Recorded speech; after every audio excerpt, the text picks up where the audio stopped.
Ils ont traversé la France pour la gender reveal de ma sœur, mais m'ont laissé seul à mon mariage. Un mois plus tard, mon téléphone a explosé. La vérité que je leur ai révélée était insupportable et le prix à payer, encore plus.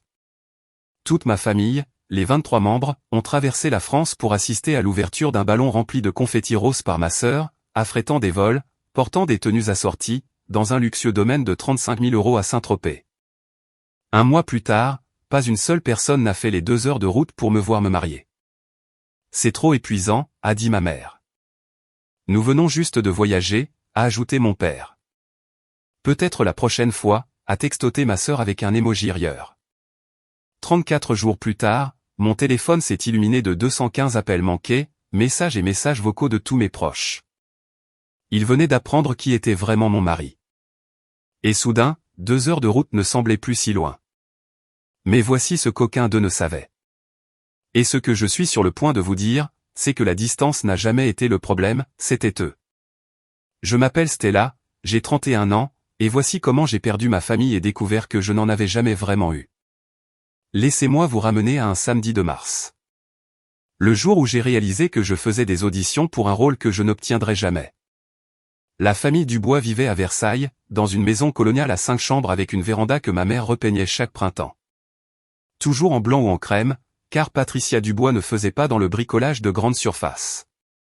La table de la salle à manger accueillait 8 personnes. La nappe en lin venait d'un magasin haut de gamme, et chaque dîner du dimanche avait un ordre de place dont personne ne parlait, mais que tout le monde comprenait.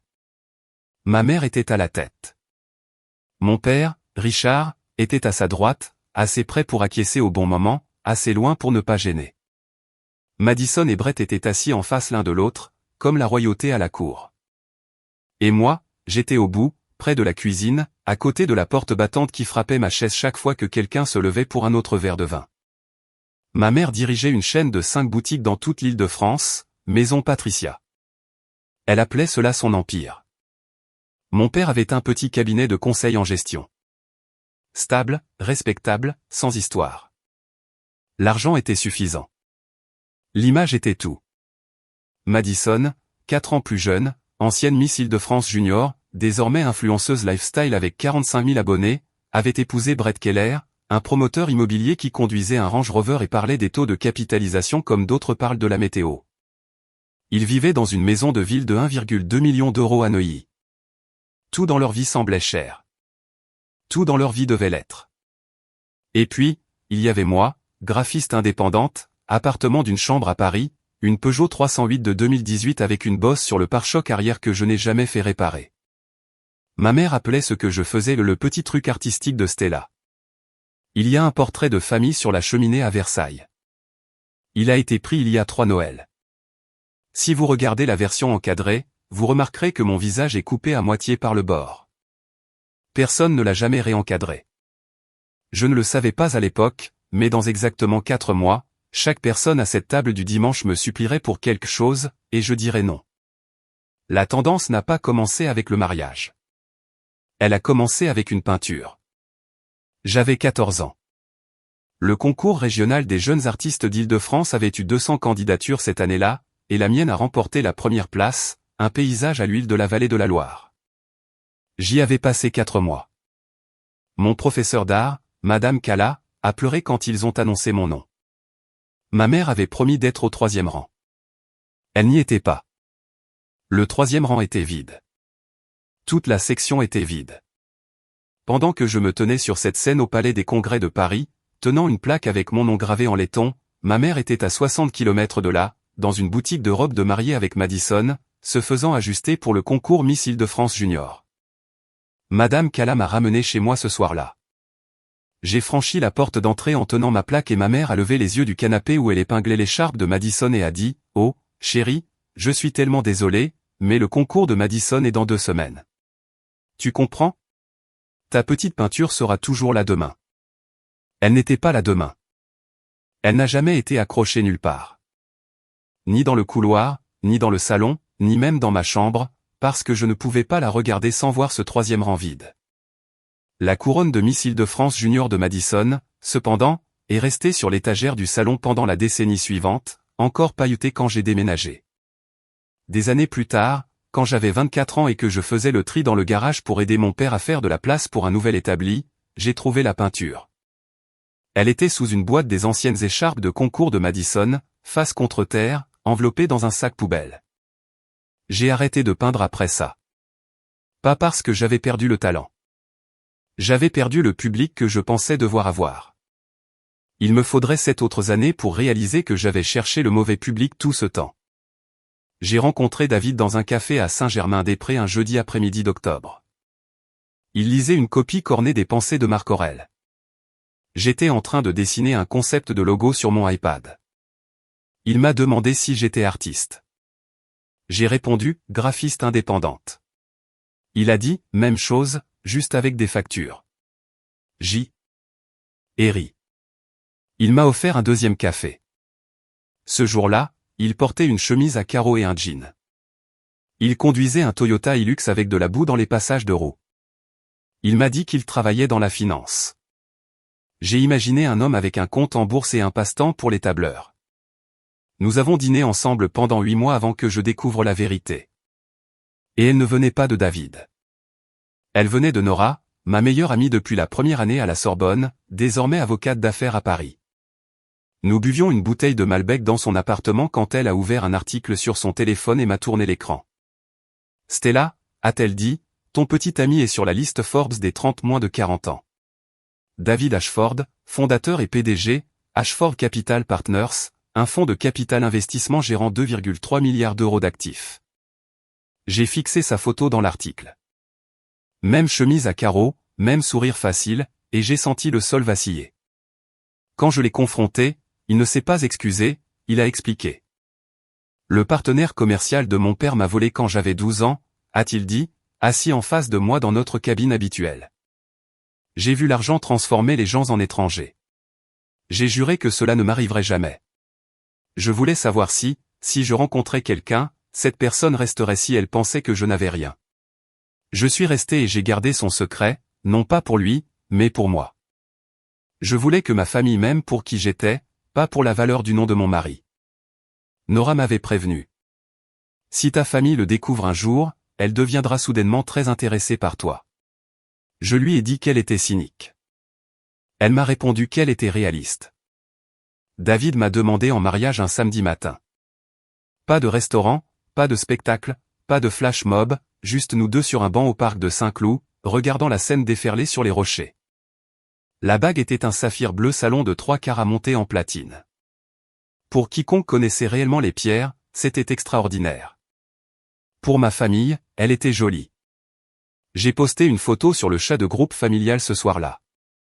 Bague à mon doigt, le bras de David autour de moi, les chutes d'eau derrière nous. J'ai tapé, il m'a demandé. J'ai dit oui. La réponse de ma mère est arrivée 14 minutes plus tard, c'est bien, chérie. Puis immédiatement, les filles, quelqu'un a-t-il finalisé la palette de couleurs pour la révélation de Madison? Je pense à rose poudré et or. Des idées? C'était tout. C'était mon annonce de fiançailles dans la famille Dubois. Quand Madison s'est fiancée 2 ans plus tôt, ma mère avait engagé un photographe pour immortaliser Brett à genoux devant le palais de Versailles. Elle avait organisé une fête de fiançailles pour 80 personnes dans leur club de golf.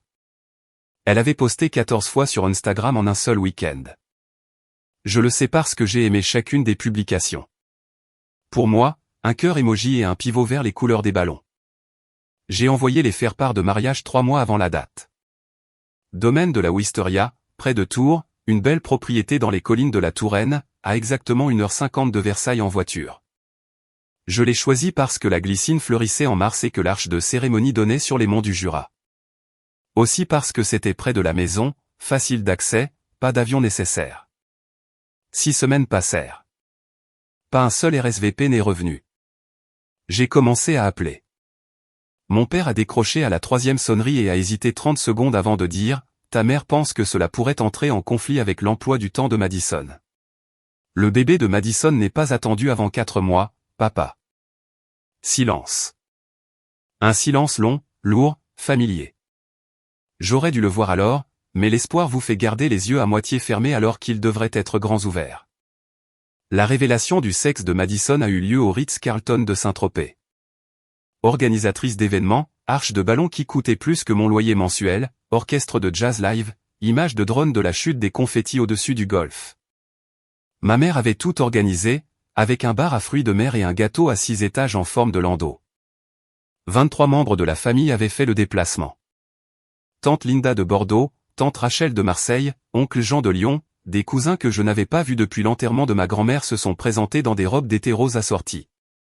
Car Patricia Dubois avait envoyé un email groupé avec un mood board et un code vestimentaire obligatoire. J'y suis aussi allé, j'ai payé mon propre billet, ma propre chambre d'hôtel, et je me suis assise à une table près de la cuisine, la même position à chaque réunion de famille, juste avec un meilleur éclairage. David est venu avec moi. Il portait un polo bleu marine et un chino. Personne ne lui a posé une seule question de toute la soirée, sauf Brett, qui s'est penché par-dessus la table pendant le dessert et a dit « Alors, vous faites quoi dans la vie ?» « Finance », a répondu David. Brett a souri de travers. « Un truc de trader journalier, genre. » David a siroté son vin. « Quelque chose comme ça. » Puis Brett s'est tourné vers son ami Grégoire de l'autre côté de la table et a commencé à parler de son sujet préféré, lui-même. « J'essaie d'obtenir un rendez-vous avec Ashford Capital », a-t-il dit en desserrant sa cravate. Le plus grand fonds de capital investissement faisant du développement côtier sur la Côte d'Azur. Si j'y parviens, on parle de richesse intergénérationnelle. Il a frappé la table. Celui qui dirige ce fonds, je tuerais pour avoir 15 minutes avec lui. David était assis à moins d'1 mètre. J'ai serré sa main sous la nappe. Il n'a pas bronché. J'ai entendu ma mère près de la table des gâteaux dire à tante Linda le coût total, 40 000 €. Elle en avait contribué 15 000 € elle-même. Rien que le meilleur pour Mamadi, a-t-elle dit, essuyant ses yeux avec une serviette de cocktail monogrammée. J'ai pensé à mes faire-part de mariage restant sans réponse dans 23 boîtes aux lettres, et j'ai applaudi quand les confettis sont tombés. Les RSVP ont commencé à revenir 4 semaines avant mon mariage. Chacun disait la même chose, refus. Tante Linda, nous venons juste de prendre l'avion pour Saint-Tropez le mois dernier, chérie. Nous sommes complètement épuisés par le voyage. Bordeaux à Versailles, c'est 4 heures de route. Bordeaux à Saint-Tropez, c'est un vol de 3 heures, mais l'épuisement est apparemment directionnel. Tante Rachel, c'est juste trop loin pour un week-end. Stella, elle avait pris un vol de 5 heures depuis Marseille pour une révélation de sexe. Un trajet de 2 heures jusqu'à Versailles était loin. Madison, je suis enceinte. Stella, je ne peux pas faire d'efforts. Envoie des photos, par contre. Elle était enceinte de 5 mois, les mêmes 5 mois où elle avait dansé jusqu'à minuit en talons à Saint-Tropez. Mon père a envoyé un SMS, j'ai serré, Stella. Tu sais comment c'est. Il n'a pas essayé. Il n'est pas venu. Et puis, 10 jours avant le mariage, ma mère a appelé. J'ai enregistré l'appel. La loi française autorise l'enregistrement si l'on est parti à la conversation, et Nora, mon amie avocate, m'avait conseillé de commencer à documenter des mois auparavant. Je ne savais pas pourquoi à l'époque. Je lui faisais juste confiance. Chérie, a dit ma mère, sa voix nappée de ce ton sucré qu'elle utilisait quand elle était sur le point de dire quelque chose de cruel. Ce n'est qu'une petite cérémonie de toute façon, n'est-ce pas? Ce n'est pas comme la révélation de Madison. Ça, c'était un vrai événement. Ne le prends pas personnellement. J'ai tenu le téléphone loin de mon visage et j'ai regardé l'invitation sur mon bureau. Carton crème, écriture dorée, domaine de la Wisteria, 15 mars, le jour où ma vie était censée changer. 23 invitations, 23 refus, et ma mère avait le sang-froid d'appeler mon mariage pas un vrai événement. Je n'ai pas pleuré cette nuit-là. J'ai ouvert mon ordinateur portable et j'ai fait des captures d'écran de chaque SMS, de chaque RSVP, de chaque excuse. Je les ai sauvegardés dans un dossier sur Google Drive. Nora m'avait dit, documente tout, pas pour te venger, mais pour la clarté. Je ne savais pas encore à quel point les choses allaient devenir claires. Le domaine de la Wisteria s'étendait sur 12 hectares de verdure vallonnée dans les contreforts de la Touraine. L'arche de cérémonie était drapée de glycine, violette et blanche, tombant en cascade comme quelque chose sorti d'un tableau que j'aurais peut-être peint autrefois, quand je peignais encore. 60 chaises blanches, 30 à gauche pour la famille de David, 30 à droite pour la mienne. Le côté de David s'est rempli à 15h15. Sa mère, Margaret, professeur de droit à la Sorbonne à la retraite, était assise au premier rang dans une robe fourreau de couleur champagne Oscar de la Renta. Son frère venait de San Francisco. Son camarade de chambre, son directeur financier, son meilleur ami de camp d'été en Bretagne. 30 chaises, 30 personnes. Mon côté comptait Nora, 3 amis de la fac, 2 anciens collègues du bureau de design où j'avais passé mes 2 premières années après l'école, 6 personnes, 24 chaises vides. L'organisatrice du mariage, une femme adorable nommée Daphné, qui avait été professionnellement joyeuse toute la matinée, m'a touché le coude et a murmuré, devrions-nous réarranger les sièges? Déplacer quelques invités? J'ai regardé ces 24 chaises. La lumière de l'après-midi les frappait comme une photographie. Laissez-les, ai-je dit. Je veux m'en souvenir. David m'a trouvé 10 minutes avant la cérémonie. Il a tenu mes 2 mains et m'a dit, leur absence n'est pas votre échec. C'est leur perte. Et un jour, ils sauront exactement ce qu'ils ont manqué.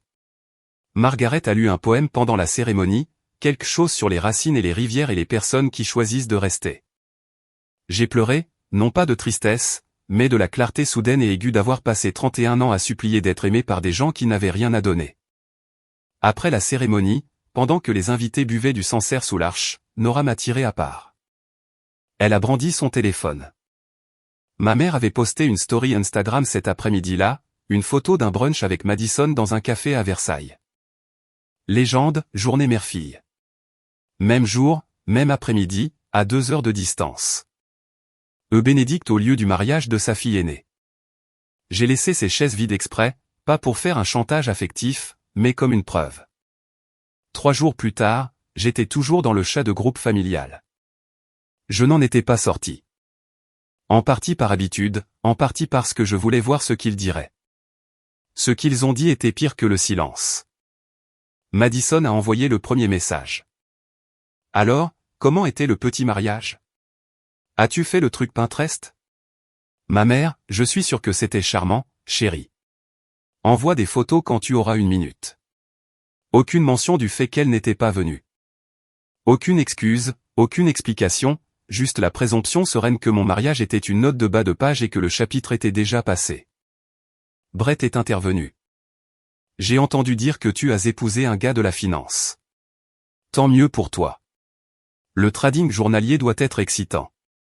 Puis tante Rachel a posté un selfie au bord de la piscine d'un complexe hôtelier. Elle était à Cancun, la légende, j'en avais besoin après tous ces voyages. Elle avait réservé des vacances internationales 2 jours après m'avoir dit qu'un trajet de 2 heures jusqu'à Versailles était trop loin. J'ai lu chaque message. Je n'ai répondu à aucun d'eux. J'ai juste fait des captures d'écran de chaque élément lentement, soigneusement. Comme on photographie des preuves sur une scène. Ce soir-là, Nora m'a appelé. Stella, ça va? J'étais assise sur le canapé de mon appartement parisien, l'ordinateur portable ouvert, les messages s'affichant sur l'écran. David était dans la cuisine en train de préparer le dîner, me laissant de l'espace. J'ai fini d'espérer, ai-je dit. Et j'ai fini de me taire à ce sujet. Cette nuit-là, j'ai créé un dossier sur mon Google Drive. Je l'ai nommé épreuve. J'ai tout téléchargé, les cartes RSVP que j'avais scannées, les captures d'écran du chat de groupe, l'enregistrement de l'appel téléphonique de ma mère, un tableau comparatif que j'avais fait, qui a pris l'avion pour Saint-Tropez, qui a refusé Versailles, et le kilométrage exact pour chacun. Nora m'avait dit, documente tout pour la clarté. Je ne savais pas encore ce que j'allais faire de ce dossier, je savais juste que la clarté avait un poids, et que je la tenais enfin dans mes 2 mains. Je dois faire une pause ici 1 seconde. Si vous regardez ceci et que vous avez déjà été celui ou celle dont les appels tombent sur la messagerie vocale, dont les étapes importantes reçoivent un c'est bien, tandis que quelqu'un d'autre reçoit une ovation, je vous vois. Appuyez sur le bouton j'aime. Pas pour l'algorithme, mais parce que votre histoire compte aussi. Maintenant, que s'est-il passé ensuite? Laissez-moi vous raconter. 34 jours de silence, puis un chaos absolu. 2 semaines après mon mariage, les premières fissures sont apparues dans l'empire de Brett Keller. Bien que empire soit un mot généreux pour ce qui s'est avéré être un château de cartes maintenu par la bravade et de mauvais calculs, son projet de condo de luxe, les résidences Keller à la Baule, devait être son chef-d'œuvre. 42 unités en front de mer, piscine à débordement sur le toit, tout le fantasme de la brochure glacée. Mais l'entrepreneur général s'est retiré après que Brett ait manqué 3 paiements d'étape consécutifs. Puis la banque a envoyé une notification, produisez 1,8 million d'euros sous 60 jours ou faites face à la saisie du prêt de construction. Brett a commencé à appeler. Il a contacté 12 fonds de capital investissement en 2 semaines. 11 ont dit non après que l'audit ait révélé ce que tout comptable compétent aurait pu remarquer, garantie surévaluée, obligations d'assurance manquantes et 340 000 euros de dépenses d'exploitation sans le moindre reçu joint. Le 12e fonds n'avait pas encore répondu. Ce fonds était Ashford Capital Partners. Il se spécialisait dans les actifs en difficulté. C'était la dernière porte encore ouverte, et Brett rampait vers elle à 4 pattes. Si je n'ai pas cette réunion, nous perdons tout, a dit Brett à Madison au téléphone un soir. Sa voix s'est brisée. Pendant ce temps, la chaîne de boutiques de ma mère saignait. 2 de ses 5 magasins maison Patricia avaient vu leurs revenus chuter de 40%. Les renouvellements de baux arrivaient à échéance et leurs propriétaires ne négociaient pas. Elle avait besoin d'une injection de liquidité d'au moins 200 000 euros, de l'argent qu'elle n'avait pas et ne pouvait pas emprunter. Et mon père, le passif et silencieux Richard, venait de perdre le plus gros client de son cabinet. Il ne savait pas encore que le client avait des liens avec le réseau de David. Personne ne le savait encore. C'était ça, l'effet domino. On n'entend pas tomber les dominos avant que le dernier ne touche le sol. La famille qui ne voulait pas faire 2 heures de route pour mon mariage était sur le point de découvrir que la réponse à tous leurs problèmes était assise en face de moi à la table du petit déjeuner tous les matins. C'est arrivé un mardi. Le partenaire commercial de Brett, Grégoire Mitchell, préparait une présentation pour Ashford Capital. Travail de préparation standard, rechercher le fonds, connaître le portefeuille, trouver un angle. Il a ouvert le site web de la société, puis a googlé David Ashford, PDG, Ashford Capital. L'article de Forbes s'est affiché en premier. 30 moins de 40 ans en capital investissement. Une photo de profil de David, rasé de près, confiant, portant une veste de sport sur une chemise blanche. Le même visage, les mêmes yeux, le même sourire calme et discret que Grégoire avait vu à une table à dîner à Saint-Tropez 3 mois auparavant. Grégoire a fixé l'écran. Puis il a tourné son ordinateur portable vers Brett et a dit, « N'est-ce pas le gars de l'invitation au mariage de la sœur de ta femme? Celui en chemise à carreaux à la révélation du sexe. » Brett s'est penché. Son visage est passé de confus à blanc en moins de 3 secondes. Il a saisi son téléphone et a appelé Madison. Madison a appelé Patricia. Patricia a appelé Richard. Richard a ouvert son ordinateur portable et a tapé David Ashford Capital dans Google, et le profil Bloomberg a confirmé tout. Actifs sous gestion, 2,3 milliards d'euros. Fondateur et PDG, David Ashford. Je sais tout cela parce que Madison l'a dit à Brett. Brett l'a dit à Grégoire et Grégoire l'a dit à une connaissance mutuelle qu'il a finalement dit à Nora. Le jeu du téléphone est allé vite. Ce qui m'a frappé lorsque Nora m'a tout rapporté au téléphone 2 jours plus tard, c'est ce que personne n'a dit. Pas une seule personne dans cette chaîne n'a dit « Nous aurions dû être à son mariage ». Pas une seule. Les tout premiers mots sortis de la bouche de ma mère, selon le récit de Madison, étaient « Cela change tout. Appelle-la. Sois gentille. Sois gentille. » Après 31 ans d'invisibilité, l'instruction de ma mère à la famille n'était pas de s'excuser. C'était d'être stratégique. Je ne sais pas ce qui a fait plus mal, l'absence initiale ou le retour calculé. Jour 34, un samedi matin fin avril. Je me suis réveillé au son de mon téléphone vibrant sur ma table de nuit, comme s'il essayait de s'échapper.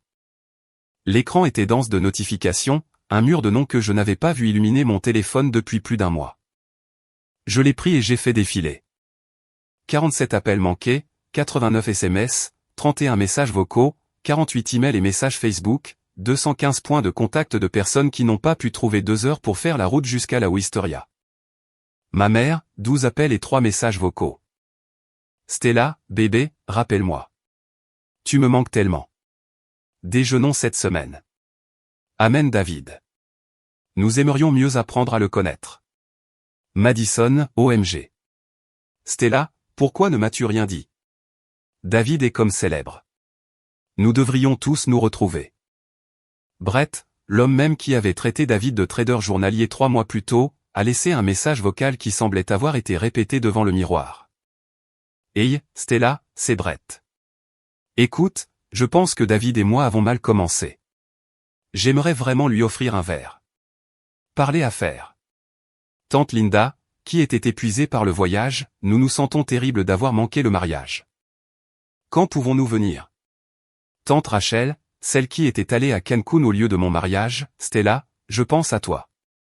Organisons quelque chose bientôt. Mon père a envoyé un seul SMS, je suis désolé, Stella. J'aurais dû être là. Il était le seul à mentionner le mariage. Mais même son timing, 34 jours plus tard, exactement la même semaine où l'article de Forbes a circulé, ressemblait moins à du remords qu'à une recalcule. David était assis à côté de moi sur le lit, lisant par-dessus mon épaule. Il ne m'a pas dit quoi faire. Il a juste dit, c'est ta décision. Quoi que tu décides, je suis avec toi. J'ai posé le téléphone face contre terre sur la table de nuit. 2 heures avaient été trop loin pour mon mariage, mais un appel téléphonique à la femme d'un milliardaire, soudain, plus aucune distance. Je n'ai répondu à aucun d'eux. La sonnette a retenti un jeudi matin. Je n'attendais personne. J'ai ouvert et j'ai trouvé ma mère debout dans le couloir de mon immeuble parisien, tenant un panier cadeau Williams-Sonoma et portant une veste en tweed Chanel que je l'avais vue acheter en ligne l'automne dernier, quand elle pensait que je ne faisais pas attention. Stella. Elle m'a prise dans ses bras, serrée, théâtrale, le genre d'étreinte qu'elle réservait aux représentations publiques. Tu m'as tellement manqué, ma chérie. Elle est entrée sans attendre d'y être invitée. Ses yeux ont balayé rapidement l'appartement, une chambre, des étagères Ikea, un bureau couvert de maquettes de clients. Puis son regard s'est arrêté sur le tableau au-dessus du canapé, une œuvre abstraite à l'huile dans des bleus profonds et des argents. Elle y a jeté un coup d'œil et a continué. Elle ne savait pas que c'était une œuvre originale d'un artiste de la galerie de Versailles, un cadeau de mariage de Margaret Ashford. Cela avait coûté 45 000 €. Ma mère est passée à côté. Elle a posé le panier cadeau sur le comptoir et est revenue au sujet de sa visite. Alors, David travaille dans la finance. Brett dit qu'il est très accompli. Nous aimerions vous inviter tous les deux à dîner chez nous, comme en famille. Tu veux dîner, ai-je demandé. Comme en famille? La famille qui n'est pas venue à mon mariage? Oh, chérie, ne nous attardons pas là-dessus. Tu sais comme tout le monde était occupé. Elle a agité la main comme si elle balayait des miettes d'une nappe. Maintenant, parle-moi du travail de David. Est-ce qu'il est? Maman? J'ai fait un pas en avant. Tu n'es pas venu ici parce que tu m'as manqué. Tu es venu parce que tu as googlé mon mari. Son sourire s'est figé. Pendant une seconde, le masque est tombé. J'ai vu le flash d'irritation qu'elle réservait habituellement aux gérants de magasins qui contestaient ses retours. C'est injuste, Stella. Je suis ta mère. Alors agis comme telle. J'ai ouvert la porte. Elle est restée là pendant 3 bonnes secondes avant de prendre son panier cadeau et de partir. Par la fenêtre, je l'ai vue monter dans sa voiture, et sur le siège passager, attendant, il y avait Madison. Elles étaient venues ensemble. Elles avaient planifié cela. Tu as oublié mon exposition d'art, ma remise de diplôme et mon mariage. Mais tu as retenu la valeur nette de mon mari. J'ai pris note de cela. Quand la douceur n'a pas fonctionné, ma mère est passée à la pression. Dans les 48 heures suivant le moment où j'ai claqué la porte au nez, tous mes téléphones ont commencé à sonner avec une campagne coordonnée qui aurait impressionné un comité d'action politique.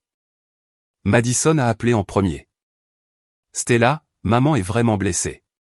Tu es égoïste. Tout ce qu'elle voulait, c'était un dîner. Est-ce si terrible? Puis Brett par email, et il a mis Madison en copie, comme s'il s'agissait d'une réunion du conseil d'administration. Stella, je pense qu'il y a eu un malentendu.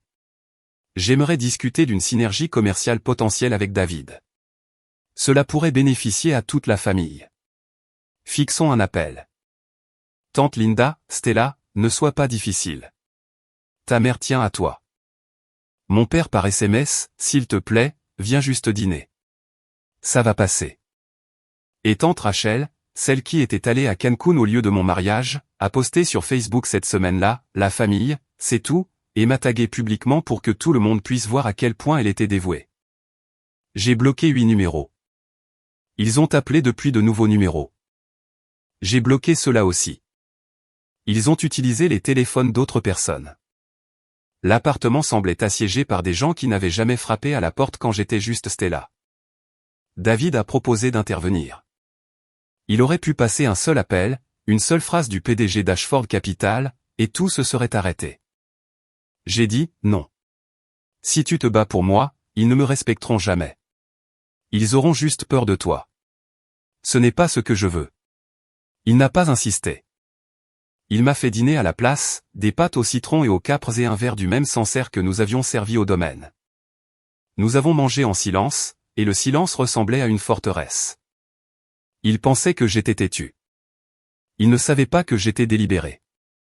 Le message vocal est arrivé à 23h14 un mercredi soir. La voix de ma mère tremblait, douce et brisée d'une manière que j'avais peut-être entendue 3 fois dans ma vie. Stella, je sais que je n'ai pas été parfaite. Je sais que j'ai fait des erreurs, mais je suis ta mère. Quoi qu'il arrive, quoi que j'ai fait de mal, ne me coupe pas. S'il te plaît, je t'en supplie.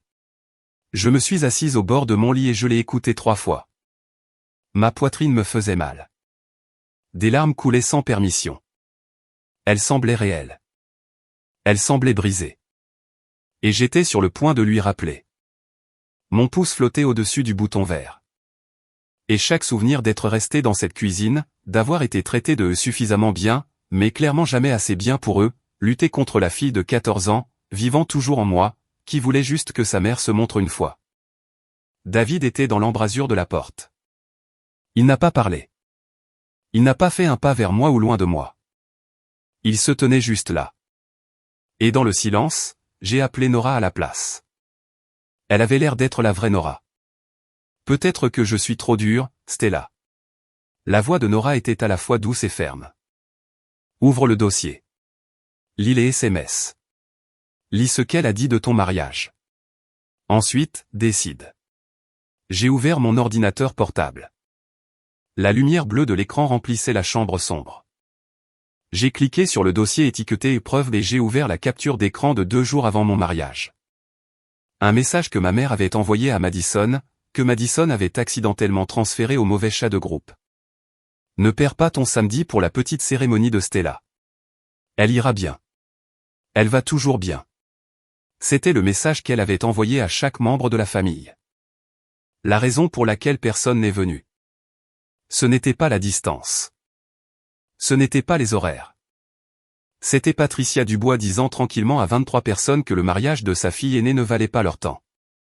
J'ai fermé l'ordinateur portable, essuyé mon visage, et j'ai pensé à la dernière fois où j'avais entendu ma mère pleurer. Il y a 3 ans, quand elle voulait que mon père se porte garant seul pour l'expansion de sa boutique. Elle ne pleurait pas parce qu'elle m'avait blessé. Elle pleurait parce que j'avais cessé d'être utile. Laissez-moi vous poser une question et soyez honnête avec vous-même. Avez-vous déjà surpris quelqu'un en train de verser des larmes de crocodile? Ce moment où vous réalisez que les larmes ne sont pas pour vous, mais pour ce qu'ils ont besoin de vous. Si vous connaissez ce sentiment, laissez un crocodile dans les commentaires. Et si vous vous demandez ce que j'ai fait ensuite, croyez-moi, j'ai passé des semaines à le planifier. Restez avec moi. J'étais assise à la table de la cuisine le samedi suivant, avec David à ma gauche et Nora à ma droite. Le café refroidissait dans 3 tasses. Un bloc-notes légal était devant moi. Mon écriture dessus était petite et régulière. Je n'essaie pas de les détruire, ai-je dit, et je le pensais. Mais j'ai fini de prétendre que leur comportement est acceptable. S'ils veulent avoir accès à David, ils passent par le même processus que tout le monde. Pas de réduction familiale sur la décence humaine de base. David s'est penché en arrière sur sa chaise. Tu devrais savoir. Brett a soumis une présentation à Ashford Capital il y a 2 semaines via le processus d'admission standard. Mon équipe d'acquisition l'a signalé. Signalé comment? 3 drapeaux rouges. Brett a surévalué ses garanties d'environ 30%. Son projet de construction manque d'une obligation d'assurance requise. Et il y a 340 000 € de dépenses d'exploitation qui ne peuvent être justifiées. Pas de facture, pas de reçu, juste des lignes sans aucune documentation. Il a marqué une pause. Mon équipe allait la rejeter avant même tout ça. Les chiffres ne fonctionnent pas. Nora m'a regardé. Donc, l'accord meurt pour ses propres mérites. Exactement, a dit David. Je ne l'ai pas rejeté à cause de Stella. Je l'ai rejeté parce que son entreprise n'est pas solide. Cette distinction est importante légalement et personnellement. J'ai hoché la tête. Le plan n'était pas compliqué. Je n'avais pas besoin de manigancer ou de manipuler.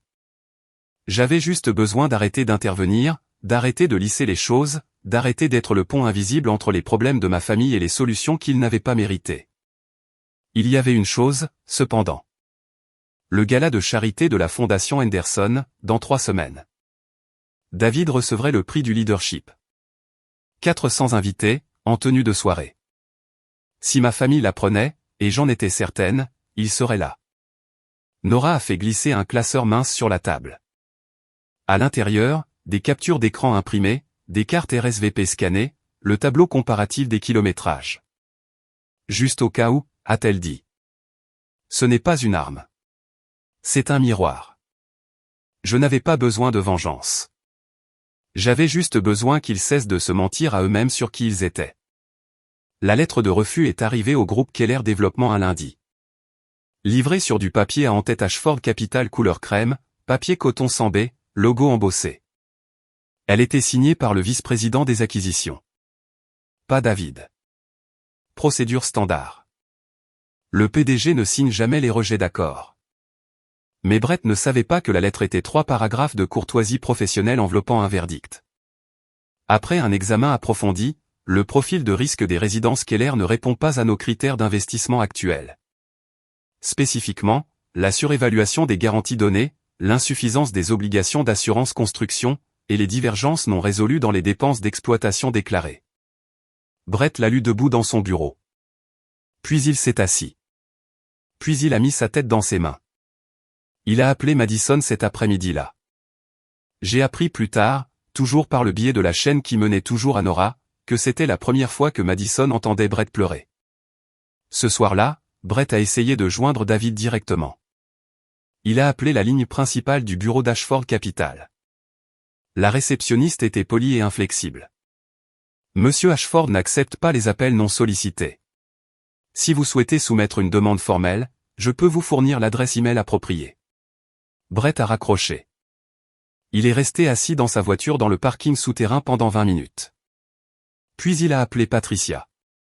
J'ai besoin que Stella persuade David de reconsidérer, a-t-il dit. Si elle ne le fait pas, c'est fini pour nous. Nous perdons la maison de ville. Nous perdons tout. Ma mère, la femme qui avait dit à 23 personnes de manquer mon mariage, a prononcé 4 mots, laissez-moi gérer ça. En une semaine, elle avait acheté une table au gala de charité de la Fondation Henderson. 5 000 € pour un siège dans la même pièce que le gendre qu'elle n'avait jamais pris la peine de rencontrer. 5 000 € pour réparer ce que 2 heures de route auraient pu éviter. L'ironie m'a pesé dans la poitrine comme une pierre. Pendant que Brett s'agitait, l'empire de ma mère s'effondrait aussi. Maison Patricia comptait 5 magasins dans toute l'Île-de-France. Ce printemps-là, 2 d'entre eux ont reçu des avis de renouvellement de bail avec une augmentation de loyer de 35%. Les propriétaires ne négociaient pas. Les achats en ligne grignotaient son trafic depuis des années, et la réponse de Patricia avait été de l'ignorer totalement. Le plus amer, c'est que j'avais offert mon aide. 2 ans plus tôt, assise à cette même table du dimanche, au bout près de la porte de la cuisine, je lui avais dit que je pouvais concevoir un site de commerce électronique complet pour Maison Patricia. Rafraîchissement de l'identité de marque, boutique en ligne, intégration des réseaux sociaux. Je le ferai gratuitement, un cadeau. Ma mère avait souri de la manière dont elle souriait aux enfants qui disent quelque chose de naïf. Chérie, contente-toi de tes petits dessins. Le commerce de détail, c'est un monde différent. Maintenant, ce monde différent se refermait sur elle. Elle avait besoin d'au moins 200 000 € pour maintenir 3 magasins à flot, de l'argent pour couvrir les renouvellements de baux, les factures des fournisseurs en souffrance et une masse salariale qu'elle jonglait depuis des mois. La banque voulait un co-emprunteur ou un investisseur externe. Elle n'avait ni l'un ni l'autre. Quand elle a entendu Brett parler d'Ashford Capital, quelque chose a fait-il dans son esprit. Je pouvais le voir se former, même de loin, le calcul, le pivot. Si David pouvait sauver le projet de Brett, peut-être qu'il pourrait sauver ses boutiques aussi. 2 problèmes, un gendre milliardaire. Elle a appelé mon père ce soir-là. Nous devons être à ce gala, quel qu'en soit le prix. Richard avait un contact à la fondation Henderson. Il a acheté la table. 5 000 € que Patricia n'avait pas, débités sur une carte de crédit sur laquelle elle était déjà en retard. Margaret Ashford m'a appelé le lendemain de l'achat. Chérie, m'a-t-elle dit, une table a été réservée pour votre famille au gala. Est-ce la tienne? J'ai regardé par la fenêtre la scène, argentée sous la lumière de l'après-midi. C'était la veille du gala. J'étais dans le Penthouse de Versailles en train d'essayer la robe que David avait choisie pour moi. Carolina Herrera, noire, longueur plancher, une beauté nette et discrète. Le genre qui ne s'annonce pas mais reste dans la pièce longtemps après votre départ. Je gardais toujours mon appartement parisien. Je ne l'avais pas abandonné. C'est qui j'étais avant. J'ai dit une fois à David, je ne veux pas l'oublier. Le Penthouse avait des bails vitrés donnant sur la Seine. Les lumières du centre Pompidou scintillaient sur l'eau. Je me suis tenu devant le miroir pleine longueur dans le foyer et je me suis regardé. 31 ans. Robe Carolina Herrera, bague saphir attrapant la lumière de la lampe, et tout ce que je pouvais voir, c'était Stella, 14 ans, sur une scène à Paris, tenant une plaque de laiton, fixant une rangée de chaises vides. David est venu derrière moi. Tu n'as rien à leur dire demain. Le simple fait d'être là suffit. Non, ai-je dit, ajustant mon décolleté. Ils ont besoin de l'entendre. Pas pour moi. Pour la version de moi qui se tenait sur cette scène à 14 ans et est rentrée chez elle avec son professeur d'art. La sonnette a retenti à 9 heures. Nora. Elle avait le classeur avec elle, le dossier de preuves imprimé, soigneusement organisé, étiqueté, enfermé dans une mince couverture noire. Elle l'a posé sur le comptoir de marbre de la cuisine et a dit, juste au cas où. Je l'ai pris. C'était léger. Quelques pages de capture d'écran, une poignée de cartes RSVP scannées, une transcription d'un appel téléphonique. C'était tout. Mais chaque page portait le poids d'une promesse que quelqu'un avait rompue et n'avait jamais pris la peine de réparer. Je me suis regardé une dernière fois dans le miroir. J'avais passé 31 ans à me rendre assez petite pour correspondre à leurs attentes. Demain, je me tiendrai de toute ma hauteur. Le gala de charité de la Fondation Henderson s'est tenu au Musée des Arts et Métiers à Paris. Un bâtiment cathédral avec des colonnes corinthiennes s'élevant de 20 mètres vers un plafond voûté. 400 invités en tenue de soirée. Un orchestre de chambre jouant du Debussy près de l'Atrium Sud. Du Dom Pérignon sur chaque table. Un demi-million d'euros collectés pour des associations caritatives éducatives avant même le premier discours. David et moi sommes arrivés en voiture avec chauffeur. Il portait un smoking Tom Ford sur mesure. Je portais une petite pochette Hermès juste assez grande pour mon téléphone et quelques pages pliées. À l'intérieur, la salle bourdonnait de pouvoir. PDG, gestionnaire de fonds, 2 sénateurs en exercice, un ancien secrétaire d'État. Ils connaissaient tous David. Ils lui ont serré la main, ont embrassé ma joue, nous ont félicités pour le prix. Vous devez être Stella, a dit une femme aux cheveux argentés. David ne cesse de parler de vous. J'ai souri. J'ai serré des mains.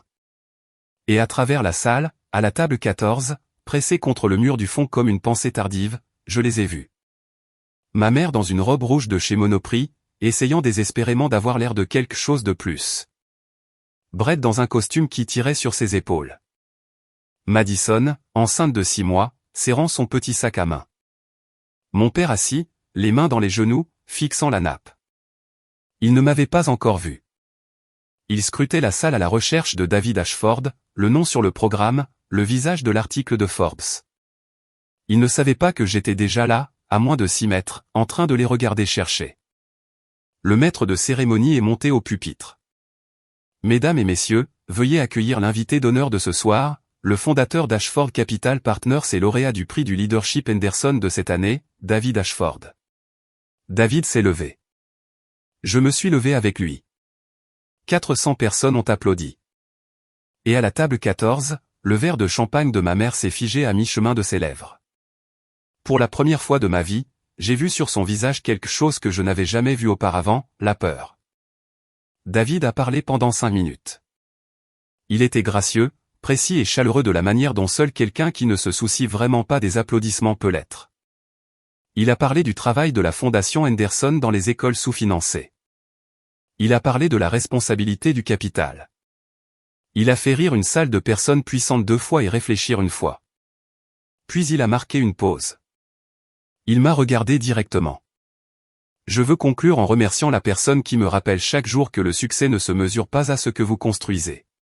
Il se mesure à qui se tient à vos côtés quand vous n'aviez rien. Ma femme, Stella. Le projecteur s'est braqué sur moi. Je me suis levé. 400 personnes se sont levées dans une vague d'applaudissements qui a rempli la vaste salle du sol en marbre au plafond voûté.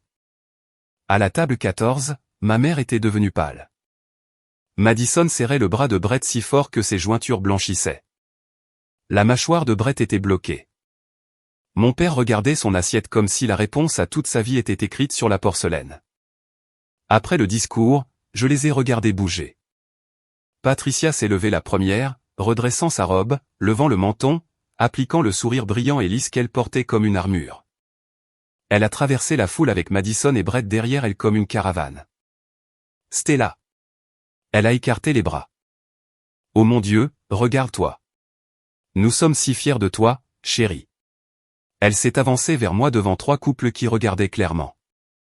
Une étreinte conçue pour les témoins. Je n'ai pas bougé. Mes bras sont restés le long de mon corps.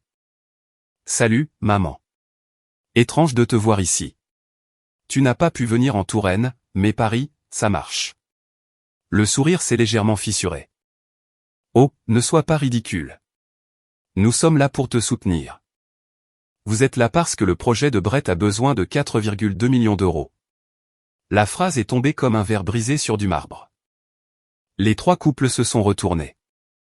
2 membres du conseil d'administration Henderson se tenaient juste derrière ma mère et se sont figés. Le silence a duré 3 secondes, mais il contenait le poids de 31 ans. Ma mère s'est vite ressaisie. Elle l'a toujours fait. Stella, ce n'est pas le lieu. Tu as raison, ai-je dit. Le lieu était le domaine de la Wisteria, le 15 mars, à 2 heures de ta maison. Mais tu n'y étais pas. Brett s'est avancé, sa voix basse et urgente. Stella, allons parler en privé. J'ai une proposition pour David. J'ai ouvert ma pochette. J'ai sorti une seule page pliée et je la lui ai tendue. Voici le SMS que tu as envoyé à Madison la semaine de mon mariage. Tu appelais ça le petit truc de Stella. Tes mots exacts étaient, pourquoi perdrais-je un samedi pour ça? Brett a pris le papier comme s'il était brûlant. Ça sort de son contexte. Je me suis tourné vers ma mère. Ma voix était stable. Je ne tremblais pas. Je n'étais pas forte. Et ceci, ai-je dit, sortant une 2e page. C'est le message que tu as envoyé à chaque membre de la famille, leur disant de ne pas venir. Ne perdez pas votre samedi pour la petite cérémonie de Stella. Elle ira bien. Elle va toujours bien. La bouche de Patricia s'est ouverte. Rien n'en est sorti. Je n'ai jamais. Ce n'est pas maman. J'ai la capture d'écran. Madison l'a transférée par accident. Je l'ai sauvegardée. Madison a commencé à pleurer. Stella, tu fais tout un plat. J'ai regardé ma sœur, belle, enceinte, effrayée, et j'ai dit, non, Madison, c'est toi qui as fait un plat. C'était rose. Ça a coûté 40 000 euros, et tout le monde a pris l'avion pour Saint-Tropez pour ça. Moi, je voulais juste 2 heures de leur temps. J'ai eu 0. Le groupe autour de nous s'était agrandi. Un membre du conseil d'administration Henderson se tenait à 1 mètre à ma gauche. Un journaliste du Washington Business Journal était à 3 mètres derrière ma mère. Personne n'a parlé. Personne n'est intervenu. Ils ont juste écouté. J'ai replié les pages, les ai remises dans la pochette, et j'ai claqué le fermoir. Vous n'êtes pas venu à mon mariage parce que ça ne valait pas votre temps. Vous êtes ici ce soir parce que mon mari vaut votre argent. Je connais la différence. Et maintenant, tout le monde dans cette salle aussi. Brett a abandonné le prétexte, sa voix s'est fissurée comme du plâtre mouillé. Stella, allez. C'est professionnel. Tu ne peux pas laisser des sentiments personnels ruiner un accord valant des millions. David s'est avancé. Il se tenait à 1,5 mètre derrière moi tout le temps, les mains jointes, observant. Sa voix était calme, calme de salle de conseil, le genre qui fait taire les hommes puissants. L'accord a été rejeté il y a 3 semaines, monsieur Keller. Vos chiffres ne correspondaient pas à nos critères. Cela n'avait rien à voir avec Stella. Brett l'a fixé. Ça. Vous ne pouvez pas, les mots n'allaient nulle part. Il ressemblait à un homme qui venait de heurter un mur qu'il ne pouvait pas voir. Ma mère a tenté un dernier coup. Elle a tendu la main pour prendre la mienne, ses doigts se refermant sur les miens. Chérie, je suis ta mère. Tu ne peux pas faire ça à ta famille. J'ai retiré ma main doucement, comme si je lâchais un ballon. Vous avez choisi pour quelle famille vous montrez. Je respecte juste votre choix. Madison sanglotait ouvertement maintenant. Du mascara sur ses joues, une main sur son ventre. Ce n'est pas juste, Stella. Je vais avoir un bébé, ai-je dit. Et j'espère que tu seras là pour elle, de la manière dont personne n'a été là pour moi. La salle retint son souffle. Mon père n'avait pas dit un mot. Il se tenait au bord du groupe, légèrement derrière Brett, les mains dans les poches. Finalement, il l'a dit. La chose qu'il aurait dû dire 34 jours plus tôt dans un vignoble sous la glycine. Stella, je suis désolé. J'aurais dû venir. Je l'ai regardé et pendant une seconde, une brève seconde honnête, j'ai voulu le croire. Je voulais redevenir cette fille de 14 ans qui pensait encore que son père était juste silencieux, pas complice. Je sais, papa, mais désolé avec 34 jours de retard à un gala de milliardaire, ce n'est pas désolé. C'est de la stratégie. Je me suis retourné, j'ai pris le bras de David et j'ai marché vers la table principale où Margaret Ashford attendait, son sourire petit, chaleureux et réel. Derrière moi, Patricia Dubois se tenait au milieu de 400 personnes, et pour la première fois de sa vie, elle n'arrivait pas à penser à une seule chose à dire. Le reste de la soirée s'est déroulé comme une carte de température, le froid émanant de la table 14, la chaleur partout ailleurs. Ma famille est restée assise. Personne dans la salle n'est venu à leur table. Les 2 membres du conseil qui avaient entendu l'échange se sont déplacés vers des coins opposés de la salle. Et l'une d'elles, une femme nommée Hélène Calder, qui se trouvait être la plus grosse cliente de mon père, s'est penchée vers son mari et a dit quelque chose que je n'ai pas pu entendre. Elle n'a plus regardé la table de mon père. Brett a essayé une dernière fois. Il s'est approché d'un gestionnaire de fonds spéculatifs près du bar, s'est présenté et a présenté les résidences Keller en moins de 60 secondes. L'homme a siroté son bourbon, a regardé Brett de haut en bas et a dit « Je pense que vous devriez vous concentrer d'abord sur votre situation familiale, monsieur Keller. » Puis il est parti. Madison est partie avant le dessert. Elle a pleuré dans la salle de bain pendant 10 minutes, puis a commandé un VTC pour rentrer chez elle. Patricia a bu 3 coupes de champagne en 20 minutes et a dû être escortée jusqu'au hall par Richard, dont le visage ressemblait à de la pierre sculptée. Pendant ce temps, à notre table, David me présentait au directeur de la fondation Henderson. Il recherchait un designer pour relooker leur initiative éducative, nouvelle identité visuelle, campagne numérique, matériel de sensibilisation. Nous avons parlé pendant 40 minutes. Elle aimait mon portfolio. Elle aimait mes idées. Elle n'a jamais mentionné le nom de David pendant la conversation. Margaret m'a serré la main sous la table. Une journaliste du Washington Business Journal était au gala. Elle n'a pas écrit sur la confrontation. Elle avait plus de tact que ça. Mais la semaine suivante, elle a publié un article, Le couple discret et puissant, comment le PDG d'Ashford Capital et sa femme designer redéfinissent la philanthropie. Ma famille a lu chaque mot. Je le sais parce que Nora m'a dit qu'il l'avait partagé dans le chat de groupe. Le chat de groupe que j'avais finalement quitté. Une semaine après le gala, la banque l'a officialisé. Brett n'a pas réussi à obtenir un financement de remplacement dans le délai de 60 jours. Le prêt de construction des résidences Keller a été saisi. La propriété est revenue au prêteur. L'équité personnelle de Brett, 800 000 € qu'il avait investi au cours de 2 ans, avait disparu. 42 condos de luxe sont devenus un squelette de béton à moitié fini surplombant la Baule. Il a déclaré la faillite de chapitre 7. Keller Développement Group a cessé d'exister. La maison de ville de 1,2 million d'euros à Versailles a été mise sur le marché à perte. Madison a fait ses valises, ce qui restait, dans le SUV de sa mère et est retourné vivre dans la maison coloniale à Versailles. Puis la deuxième fissure s'est ouverte. En triant les comptes de la société de Brett pendant la procédure de faillite, Madison a trouvé ce que l'équipe d'audit d'Ashford Capital avait signalé, 340 000 € de dépenses d'exploitation sans reçu. Elle a trouvé les relevés de cartes de crédit, les factures d'hôtel dans des villes où Brett n'avait aucun projet, des notes de restaurant pour deux, un appartement loué à Nantes sous une société qu'elle n'avait jamais entendue. Brett fréquentait son responsable de bureau depuis 6 mois. Pendant toute la grossesse de Madison, pendant la révélation du sexe, les robes d'été roses assorties, la fête à 40 000 € au Ritz-Carlton.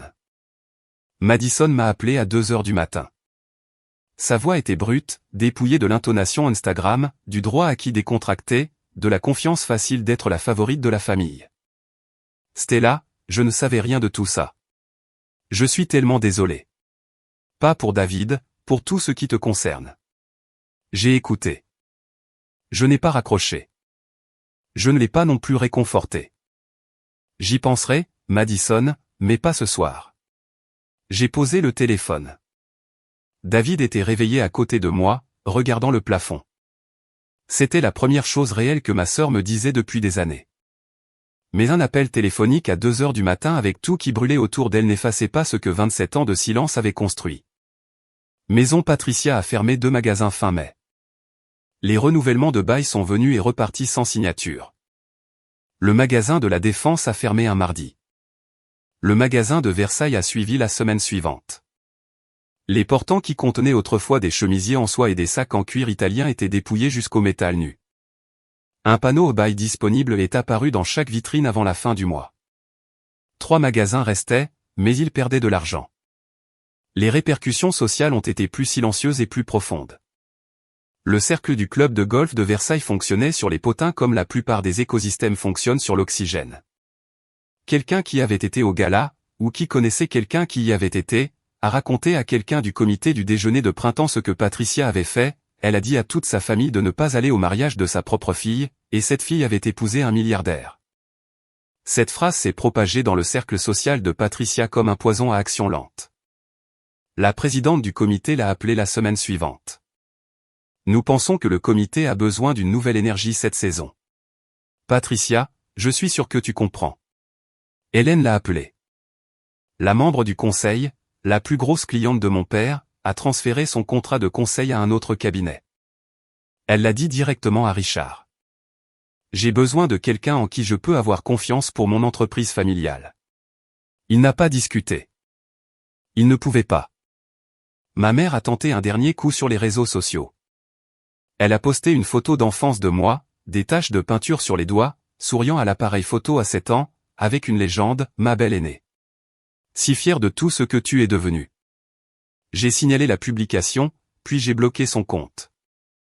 Il y a eu un moment, Nora me l'a raconté plus tard, où Patricia était assise seule dans le magasin principal de Maison Patricia après l'heure de fermeture. Les néons ronronnaient. Les portants étaient à moitié vides. Les miroirs reflétaient une femme assise sur un pouf en velours sans public et sans scénario. Quand suis-je devenue cette personne, aurait-elle demandé au magasin vide. Mais elle ne m'a toujours pas appelé pour s'excuser. Elle a appelé pour demander si je reconsidérerais le fait que David examine son plan d'affaires. Cela m'a tout dit ce que j'avais besoin de savoir. 3 semaines après le gala, je me suis assise au bureau de mon appartement parisien, celui que je gardais toujours, celui avec les maquettes de clients et la lampe IKEA ébréchée, et j'ai écrit des lettres, une pour chacun d'eux. À la main sur du papier Crane et compagnie avec un stylo Montblanc que Margaret m'avait donné en cadeau de mariage. Nora a révisé les brouillons finaux, non pas pour le sentiment, mais pour la clarté juridique. Elle a supprimé une phrase qui aurait pu être interprétée comme une menace et a adouci 2 autres qui frôlaient l'accusation. Ce qui restait était clair. La lettre disait « Je n'écris pas ceci par colère. J'écris ceci avec clarté. Pendant 31 ans, j'ai attendu que cette famille me voie. Je me suis rendue plus petite, plus silencieuse, plus arrangeante, espérant qu'un jour cela suffirait. Cela n'a jamais été le cas. Vous avez traversé 15 régions pour une révélation de sexe. Vous n'avez pas pu faire 2 heures de route pour mon mariage. Vous avez trouvé mon mari en 34 jours. Mais vous ne m'avez jamais trouvé en 31 ans. Je vous souhaite le meilleur. Vraiment. Mais je ne serai plus disponible. Pas pour les dîners, pas pour les fêtes, pas pour les propositions commerciales. Ce n'est pas une punition. C'est la paix. Je n'ai pas besoin que vous compreniez. J'ai juste besoin que vous cessiez de frapper à une porte que j'ai enfin fermée.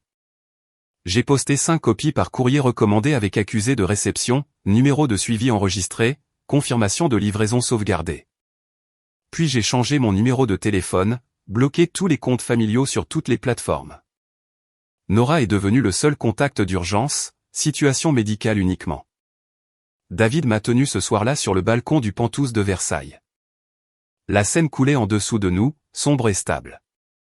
Je me suis appuyé contre lui et j'ai respiré profondément, pleinement, et j'ai réalisé quelque chose que je n'aurais pas pu expliquer à quelqu'un qui ne l'avait pas vécu.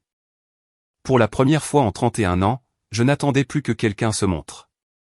Et le silence qui a suivi n'était pas un vide. C'était le son d'une porte qui se fermait du bon côté. 6 mois plus tard, voici où les dominos sont tombés. La faillite de chapitre 7 de Brett a été approuvée par le tribunal en août. Son permis de promoteur en Touraine a été révoqué en raison d'une mauvaise gestion financière documentée. Les papiers du divorce ont suivi en septembre.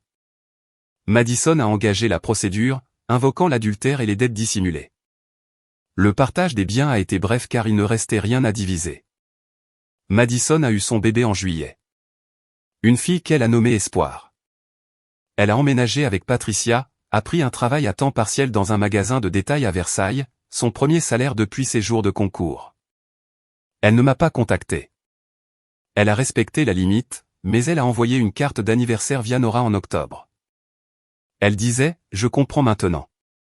J'espère qu'un jour tu me laisseras essayer à nouveau. » Pas de précipitation. Patricia a fermé un 3e magasin fin septembre. 2 magasins restaient, tous 2 fonctionnant à perte. Elle a vendu sa veste Chanel sur Vinted pour 1 200 €. Son adhésion au club de golf a expiré et elle ne l'a pas renouvelée. Les amis qu'elle avait cultivés pendant 30 ans se sont avérés être le genre d'amis qui nécessitent une ligne de crédit fonctionnelle pour être maintenus. Mon père a perdu 2 autres clients de conseil à l'automne. Il a commencé à réduire ses effectifs, à renvoyer son assistante de bureau, et à déménager dans un espace de coworking partagé. Il m'a envoyé une lettre par l'intermédiaire de Nora. Elle ne demandait pas d'argent. Elle demandait juste de parler. Je n'ai pas répondu, mais je ne l'ai pas jeté non plus. Et moi, j'ai signé un contrat de design avec la Fondation Henderson, un relooking complet de leur initiative éducative nationale. C'était le plus grand projet de ma carrière, et je l'ai obtenu sur mon portfolio, pas sur mon pédigré. David et moi avons acheté une maison à la campagne en Touraine, à 40 minutes de Versailles, mais à un monde de distance. Il conduisait toujours le Hilux le week-end. J'ai converti la véranda en studio. Au-dessus de la cheminée du salon, j'ai accroché un tableau, un paysage à l'huile de la vallée de la Loire peint par une fille de 14 ans qui avait remporté la première place et attendu 17 ans que quelqu'un le remarque. Il a fallu tant de temps pour l'accrocher. Pas parce que je l'avais oublié, mais parce que j'avais enfin trouvé un mur qui le méritait. La carte est arrivée par Nora un vendredi de novembre. Écrite à la main sur du papier craft, pas d'enveloppe Hallmark, pas de logo, juste l'écriture de Madison, que je n'avais pas vue depuis qu'elle laissait des notes sur la porte de ma chambre au collège. Stella, je l'ai nommée Espoir parce que je veux être un type de mère différent de celui que nous avons eu. Je n'attends pas le pardon. Je veux juste que tu saches que j'essaie. Si ça prend des années, j'attendrai. À l'intérieur de la carte se trouvait un polaroid du bébé Espoir. Joues rondes, cheveux noirs, grands yeux qui semblaient surpris par le flash. J'ai posé la photo sur mon bureau dans le studio, à côté de mon écran et d'une tasse de café froid. Je n'ai pas appelé. Je n'ai pas répondu, mais je n'ai pas non plus rangé la photo. David l'a vue ce soir-là quand il est entré pour me dire que le dîner était prêt. Il l'a prise, a regardé le visage du bébé et a dit « Elle est magnifique ». Elle l'est, ai-je dit. J'y ai beaucoup réfléchi après qu'il ait quitté la pièce. À ce que signifie laisser une porte déverrouillée sans l'ouvrir. À la différence entre le pardon et l'accès. Au fait qu'une limite n'est pas un mur. C'est un portail avec une serrure. Et seul moi tiens la clé. Madison pourrait changer. Elle changeait déjà. L'appel téléphonique à 2 heures du matin, la carte manuscrite, le respect silencieux pour une ligne que j'avais tracée, où elle pourrait ne pas changer. Les gens se fissurent parfois et se ressoudent. Et on ne peut pas bâtir sa vie autour du potentiel de quelqu'un d'autre. Je n'ai pas fermé la porte parce que j'ai cessé de m'en soucier.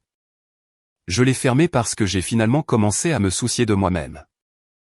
Je suis assise sur le porche pendant que je vous raconte cela. Campagne de Touraine, fin d'automne. Les chênes sont devenus cuivrés et dorés, et les monts du Jura se trouvent à l'horizon comme une aquarelle que quelqu'un a laissé sécher. J'ai une tasse de café à la main. Le bon, celui que David prépare au piston chaque soir parce qu'il dit que le rituel le calme après une longue journée à être la personne avec qui tout le monde dans le monde de la finance veut 15 minutes. Il est à l'intérieur en train de faire des pâtes. Il fait toujours la recette au citron et au capre de cette nuit à Paris. La nuit où j'ai bloqué 8 numéros de téléphone et où j'ai dîné en silence avec la seule personne qui ne m'avait jamais demandé d'être plus petite. Je fais défiler mes contacts parfois. Nora, David, Margaret, une poignée d'amis de la fac, l'équipe de la Fondation Henderson. Mon téléphone est plus silencieux qu'avant. Le chat de groupe a disparu. Les dîners du dimanche ont disparu. La chaise vide au bout de la table a disparu parce que je me suis finalement levé. Ma mère avait raison sur une chose. Mon mariage n'était pas comme celui de Madison. Celui de Madison était une performance. Le mien était une promesse. Et les seules personnes qui avaient besoin d'en être témoins étaient celles qui se sont réellement montrées. J'ouvre mon iPad et commence à dessiner. Une nouvelle pièce pour le studio. L'image vient facilement. Une seule chaise dans un champ de fleurs sauvages. Pas vide, attendant. David sort sur le porche, 2 tasses à la main. Qu'est-ce que tu dessines? Quelque chose que j'aurais dû peindre il y a longtemps. Il s'assoit à côté de moi. Les grillons commencent à chanter. Le ciel devient violet. On dit que le contraire de l'amour, c'est la haine. Je ne pense pas que ce soit vrai. Je pense que le contraire de l'amour, c'est se montrer seulement quand c'est pratique. Et je pense que la chose la plus courageuse que j'ai jamais faite n'était pas de me tenir à ce gala, tenant des preuves et disant la vérité à une salle pleine d'étrangers. C'était le lendemain matin quand je me suis réveillé, j'ai regardé mon téléphone et je n'ai rien ressenti comme manquant.